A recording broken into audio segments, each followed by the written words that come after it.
Dans un petit village reculé, un phénomène étrange qui se produisait chaque année à la même époque.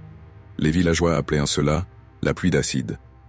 Personne ne savait d'où elle venait, mais chaque fois que les nuages sombres s'approchaient, une peur sourde s'installait dans le cœur des habitants. Cette année-là, le ciel était plus menaçant que jamais.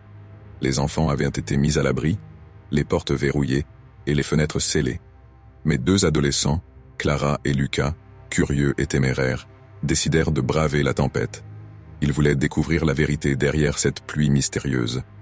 Alors que le ciel s'assombrissait, ils prirent leur courage à deux mains et s'aventurèrent dehors. La première goutte tomba brillante et visqueuse et lorsque Clara la toucha, une douleur intense lui parcourut le bras. Le cri de Lucas se perdit dans le bruit du tonnerre, tandis qu'il voyait la peau de son ami commencer à se désintégrer. Paniqués, ils coururent jusqu'à la forêt, espérant trouver refuge. Mais alors qu'ils s'enfonçaient dans les arbres, ils réalisèrent qu'ils n'étaient pas seuls. Des silhouettes sombres, au visage tordu par la douleur, émergeaient des ombres, victimes précédentes de la pluie d'acide. Ces âmes tourmentées, à la recherche de la paix, entouraient Clara et Lucas, leurs yeux vides fixant les adolescents avec une lueur désespérée. « Fuyez !» hurla une voix rauque. « La pluie ne s'arrête jamais !» Clara et Lucas, terrifiés, se retournèrent pour fuir, mais chaque pas devenait de plus en plus lourd, comme si la terre elle-même voulait les retenir. Ils comprirent que la pluie d'acide n'était pas seulement un phénomène naturel, c'était une malédiction, une punition pour ceux qui osaient défier la nature. Finalement, alors qu'ils atteignaient la lisière de la forêt, la pluie redoubla d'intensité.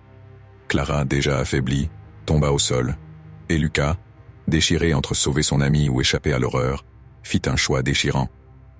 Il quitta Clara alors qu'elle était enveloppée par la brume acide, sa silhouette disparaissant lentement dans la tourmente. Lucas parvint à atteindre le village, mais en voyant les visages déformés de ses voisins, il comprit que l'acide ne laissait aucune échappatoire. Chaque année, ceux qui avaient été touchés par la pluie étaient les condamnés à hanter la forêt, attendant que d'autres viennent découvrir leur triste sort. Et dans le village, le cycle se poursuivait. Les nuages revenaient, la pluie d'acide tombait, et les cris de Clara résonnaient toujours dans l'air, un avertissement pour ceux qui oseraient défier les mystères de la nature.